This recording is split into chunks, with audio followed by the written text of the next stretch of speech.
Olá devs, meu nome é Jacob Moura e você está na Flutterando, o maior canal de Flutter do Brasil, e está agora iniciando a Semana do Flutter sobre testes de unidade.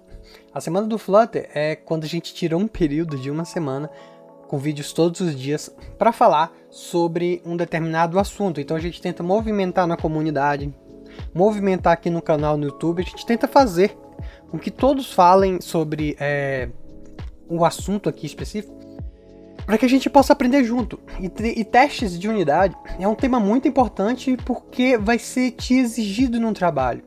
Não é uma coisa que, por exemplo, você sozinho vai sentir falta. Quando você está programando sozinho, você pensa que os testes te atrapalham. Mas as empresas, elas exigem. Você nunca vai conseguir uma vaga em uma empresa grande sem saber testes. Ponto. E depois que você aprende testes unitários, você vai perceber que é ao contrário. Que quando você programa sem utilizar teste, na realidade você está demorando mais. Porque você demora 1 hora para entregar uma feature, e depois você passa 6 dias corrigindo essa feature que você fez. Enquanto que, devidamente testado, talvez você demore 1 dia inteiro ou 2. Mas você entrega algo perfeito, ou quase, em que você demore menos ciclos de correções, menos bug fix, menos tempo do que você demoraria sem fazer teste. Então, isso para a empresa é interessante. Então, por isso que todas as empresas pedem testes aqui, tá a oportunidade se você está tendo dificuldade. Hoje, e na realidade durante toda essa semana, a gente vai falar sobre esse assunto, beleza? Então, antes da gente entrar nas questões do teste no Flutter, primeiro vamos olhar o Dart. Vamos aprender a raiz de toda essa história aqui, que é a unidade. O que seria uma unidade, beleza? Bom, uma unidade, basicamente, na programação funcional, ela seria, então, uma função. Então, nós temos aqui o arquivo Unitext Studio, que está aqui na pasta bin, que é onde eu tenho o meu executável. Eu posso executar aqui o Dart bin Unitext Studio, e ele vai funcionar normalmente. O que acontece, então? Esse cara tem que estar só em um arquivo. Por quê? Porque ele é uma unidade. O que a gente comumente vê quando a gente está iniciando? A gente tem várias unidades assim, juntas, concatenadas em um arquivo. Tudo bem, há exceções, você não precisa seguir ao pé da letra. Mas é interessante que a gente sempre divida em arquivos as unidades. Por isso que quando você vê algum outro desenvolvedor programando, assim, talvez com mais tempo ou não, assim, que seja mais pragmático dessas questões de padrões e testes e tal, você vai ver ele sempre dividindo, como tem até minhas aulas ali, algumas pessoas até acharam difícil, você vai ver sempre dividir cada unidade em um arquivo, justamente para facilitar a correlação de teste de unidade com a própria unidade. Faz sentido para você? Então, na programação funcional, cada função é basicamente uma unidade. Agora, quando a gente fala de orientação a objeto, é cada classe, tá? Bom, por que não é então os métodos, né? Que seriam as funções, igualzinho às funções, mas são denominadas métodos dentro do paradigma de orientação a objeto. Porque você não tem como ter um método fora de uma classe, correto? Se for um método fora de uma classe, não é um método, é uma função. E aí você já quebra o paradigma. Então, uma unidade na orientação orientada a objetos é uma classe. Uma unidade na programação funcional é a função. Dito isso, você não precisa seguir ao pé da letra. Às vezes, você vai ver, por exemplo, principalmente na programação funcional, você vai ver que vai ter um arquivo com várias funções, né? E com certeza isso depois vai dificultar, enfim, não entramos no mérito, tá? Mas também temos a questão das classes, que também pode ter mais de uma classe dentro de uma função. Não cabe a mim fazer um julgamento com relação a isso.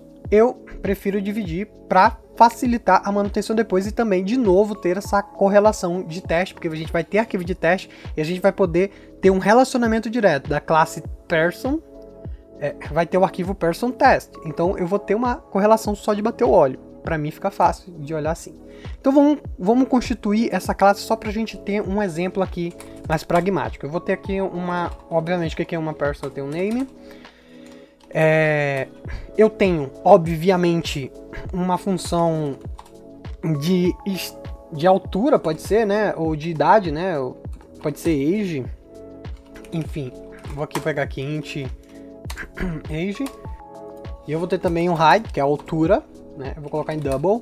Height, agora sim, agora você me pegou, hein? Eu acho que é assim, enfim. Height, né? Que é a altura. E nós podemos botar o peso também, né?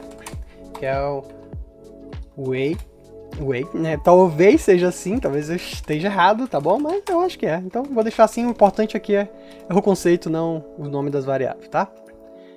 A gente tem que fazer uma semana do Flutter só sobre o nome de variável, que eu vou te contar, hein? É difícil pra todo mundo, não é só pra mim.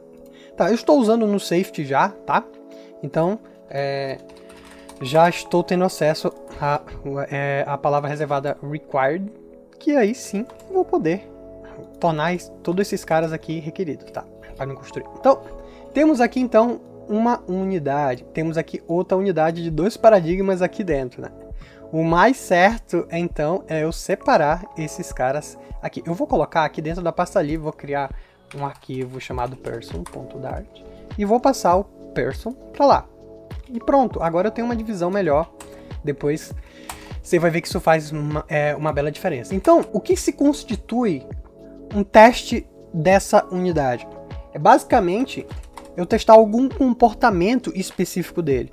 Mas um teste tem que ser válido, tem que ser alguma coisa que não foi testada pelo framework, por exemplo.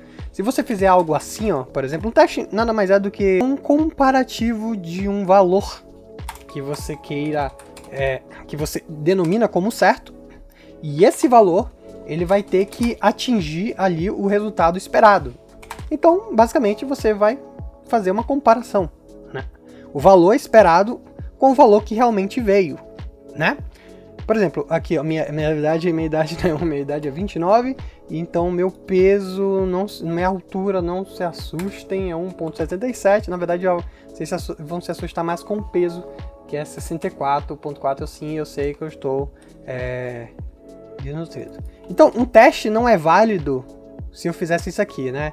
Eu vou botar o nome para esse teste aqui, a idade tem que ser 29. Né? Então, eu vou fazer um teste para saber se é mesmo. Isso aqui é um teste inválido, tá? Só para vocês estarem ligados. Porque o próprio SDK já testou isso aqui. Então, eu estou passando essa variável por construtor. Eu vou colocar aqui igual a 29, tá? Mas só para você ver o que é a raiz do teste, né? Eu vou executar aqui embaixo, ó. Você vai ver, a idade tem que ser 29 e true. Então o meu teste passou, né? Se eu botar outra aqui, né? Vai dar problema, ó. Aqui, ó, a idade aqui ó, igual false aqui embaixo, ó, tá vendo? Então, beleza, isso é teste de unidade. Você vai esperar um valor e vai bater, né? Vai fazer uma relação de comparação com um valor, com esse valor esperado com o valor que veio, tá? Mas esse teste aqui nem pode existir. Então, por isso que muitas pessoas acham desnecessário, porque talvez estejam testando coisas assim. O que você vai testar, então, quando você fizer alguma regra de negócio? Vamos tomar como exemplo aqui o cálculo padrão de IMC. Show? Então, o IMC, vou botar até como um getter aqui, um double, get IMC. Então, o que é o IMC que a gente aprendeu? Vocês acreditam que muita gente não sabe como fazer um cálculo de IMC, né? Então, se você não souber, não tenha vergonha, porque eu também não sabia, eu tive que procurar na internet, esqueci completamente. Até porque é uma tristeza para minha... porque o meu IMC sempre tá baixo, enfim, eu queria ser um pouquinho mais gordo. Mas, o IMC nada mais é do que, se eu não me engano, o peso dividido pela altura ao quadrado, beleza? Então, é basicamente isso aqui, o peso dividido pela altura ao quadrado, então, é basicamente a altura 2 vezes, tá? Isso aqui é o cálculo, é a expressão de IMC. Então, ó, o que a gente vai fazer agora, né? Agora sim eu tenho algo que eu possa testar, porque eu não sei exatamente o valor que vai dar aqui, né? Comparado a, digamos, a eu fazer uma coisa que eu posso ter problema aqui, por exemplo, são as casas decimais, que pode vir um pouquinho erradas ali, né? Então vamos fazer o seguinte, vou fazer um cálculo fora só pra gente ter uma ideia aqui direta, né? Então deixa eu botar aqui, deixa eu salvar aqui. E vamos fazer o cálculo então, tá? Se a minha idade, no caso, o meu peso é 64, então é 64,4, e o cálculo, então eu vou ter que dividir pela minha altura aqui, altura ao quadrado, se eu não me engano, esse aqui, ó, pá. Então eu apertei aqui, pá, o resultado é esse aqui, ó, 20,55. Esse é o resultado que tem que dar aqui. Então, ó, mas você vê que as casas decimais estão esses aqui, né? Olha, eu talvez, então, se eu arredondar esse número a partir do 60, que é o 55,60, matematicamente, então, eu vou ter 56, porque a partir de 5 para cima eu tenho que arredondar para cima. Se fosse 4, eu teria que arredondar para baixo, então seria 55 mesmo. Então aqui eu vou estar arredondando para 56, então é 20,56 que eu espero. Então, eu vou fazer o seguinte, ó, o IMC deve vir 20,26. Essa é 20 ponto, né? Ponto 26. 56, né? Essa é minha regra de negócio, entendeu? Então, olha só, eu tive que aprender sobre a regra de negócio, é 20,56 ali que eu espero. E agora que eu tenho a regra de negócio, aprendi a regra de negócio, mais uma das importâncias do teste é que você aprende um pouco da regra de negócio. Eu tive que pesquisar, por exemplo, como é que faz o cálculo de IMC, que eu esqueci, que é o índice de massa corporal. Então agora eu vou puxar aqui, ó, o getter aqui, ó, IMC, que vai fazer o cálculo, e eu quero que esse valor seja esse aqui. Show? Bom, agora eu vou rodar o teste para ver o que acontece, né? E quando eu rodar o teste, o que vai acontecer? False, deu errado. Por que deu errado aqui o teste, né? Obviamente, então, eu posso printar isso numa biblioteca, no framework de teste, ele já vai dar para ti o porquê, mas aqui eu vou printar só para a gente ver o que vai vir em retorno, e aqui você já deve esperar, então, que vai vir umas casas decimais a mais, ó, que a gente calculou ali na calculadora ali. Tá, eu quero arredondar esse cara. Então, agora você nota que você entra num fluxo de corrigir para entrar, para o seu código se enquadrar nessa regra de negócio. Isso aqui é muito bonito, é quase filosofia, velho, é quase poesia. Mano, isso é muito bom. Agora você vai trabalhar para fazer esse teste dar certo, sem você precisar criar uma view para você ver ali, entendeu? Então, melhor de tudo, esse teste fica guardado para sempre quando feito num framework de teste. Mas vamos lá. Agora a gente tem que fazer esse IMC acontecer no valor que eu espero. Para fazer uma refatoração mais legal também, eu vou colocar a classe de matemática, né, que é o math, Dart Math.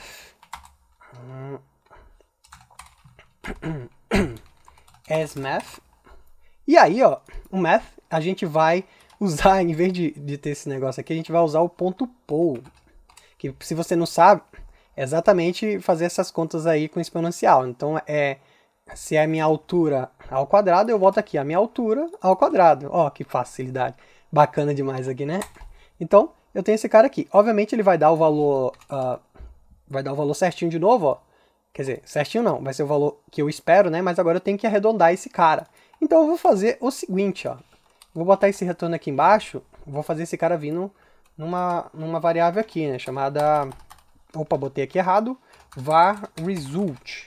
E var result aqui nesse carinha aqui, vou ter que fazer um arredondamento, acredito eu, que aqui tenha um arredondamentozinho básico, talvez, deixa eu ver, round to double, vamos ver o que esse cara nos traz ali, beleza? Então, ó, vou dar um clean aqui, iniciei, pronto, ele fez um arredondamento para cima, ó, ele pegou 20.0, né? Então ele arredondou a todo aquele cara, né? Todo aquele, deixa eu botar aqui a minha calculadora de novo, todo aquele cara, ó, a partir daqui do 5. Então, como tá 5, ele vai arredondar para 21, né? Então, o que eu preciso? Eu quero arredondar na outra casa decimal. Temos um problema para resolver. Parece que o IMC não era um cálculo tão simples assim, né? Assim como talvez a sua regra de negócio não seja.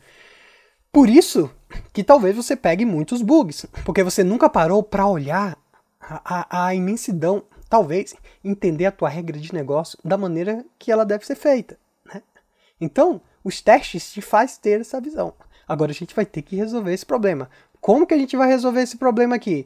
Bom, a gente pode fazer uma gambiarra. Vou dar pra fazer uma gambiarra aqui, muito legal, ó. Bom, ora, se eu quero arredondar esse cara pra cá, eu posso fazer o seguinte, então, né? Se eu tô arredondando a primeira casa decimal, eu vou multiplicar esse cara para 100. Todo esse resultado aqui, eu vou até pegar de novo aqui, ó, result, e vou multiplicar por 100. Para quê? Para mim subir a vírgula, o caso ponto, né? Matemática básica ali, né? Aí agora, em vez de ter o 220.50, eu vou ter 205.5 e lá vai cacetada. Agora sim, eu faço o meu round to double. Só que quando eu vou fazer, eu fizer o round to double, olha só que valor que ele vai me dar. Isso aqui é o que me faz amar a matemática, ó. Ele me vai, ó, para 20.56, 2056.0. Lembra que a minha casa decimal foi para lá para frente. O que eu posso fazer agora aqui? Basta com que eu divida por 100. Cara, isso aqui é muito lindo, entendeu? E você só chegou esse valor por causa dos testes. Então agora, quando eu enviar ali, ó, ele vai dar um valor certo. 20.56, da maneira que a gente já esperava, porque a gente entende matemática, porque a gente fez a primeira série, né? Então, se você não entendeu esse cálculo matemático, não é culpa das suas qualidades como programador, né? Não tem problema nenhum. Eu mesmo já refiz várias vezes, matemática discreta, outras coisas. Volte a estudar isso aqui, matemática, que isso aqui vai te ajudar muito. Então, não culpe a programação. Isso aqui é um negócio matemática de primeira série. Então, ó, com algumas rodas de matemática, chegamos então ao arredondamento, que a gente esperava. Então, logo, o nosso teste, o IMC deve ser 20.56, deu true. E logo, o meu IMC deu 56. O que eu vou fazer com esse valor? Não me importa aí a tua regra de negócio da tua view. A tua view vai pegar esse valor, vai escolher, você tá muito magro, você tá muito gordo. Isso já não pode haver um teste, enfim, para isso. Mas a grande sacada aqui é que a tua regra de negócio aqui do IMC já tá correta, tá do jeito que você espera. E se alguém fizer alguma cagadinha, alguém pegar no código depois e modificar alguma coisa aqui, sem querer, para corrigir um outro problema, né, um outro caso de teste, né, acaba que dá um problema no teu teste. O teu teste não vai passar, ele vai dar false aqui, ó, tá vendo? Ele deu um erro, porque o cara veio e acrescentou mais um 0 aqui. E o teste vai acusar, viu? E geralmente tem ferramentas de CI/CD que antes de ir para produção, fazem o tratamento desses testes. Viu só que bacana? Ter teste, saber a unidade, vai te proporcionar isso. Agora, obviamente, a gente tem ferramentas que facilitam os nossos testes. A gente não precisa ficar fazendo os testes dessa forma aqui manual. O próprio Dart, inclusive, já tem uma ferramenta nativa para fazer teste, um framework de teste. Só para esse carinha ali. Show de bola? A gente vai aprender isso na próxima aula. Show de bola? Então, um abraço para vocês e continue com a gente, viu? Deixe um comentário e compartilhe com seus amigos ali que precisam aprender teste para passar numa vaga. Até mais!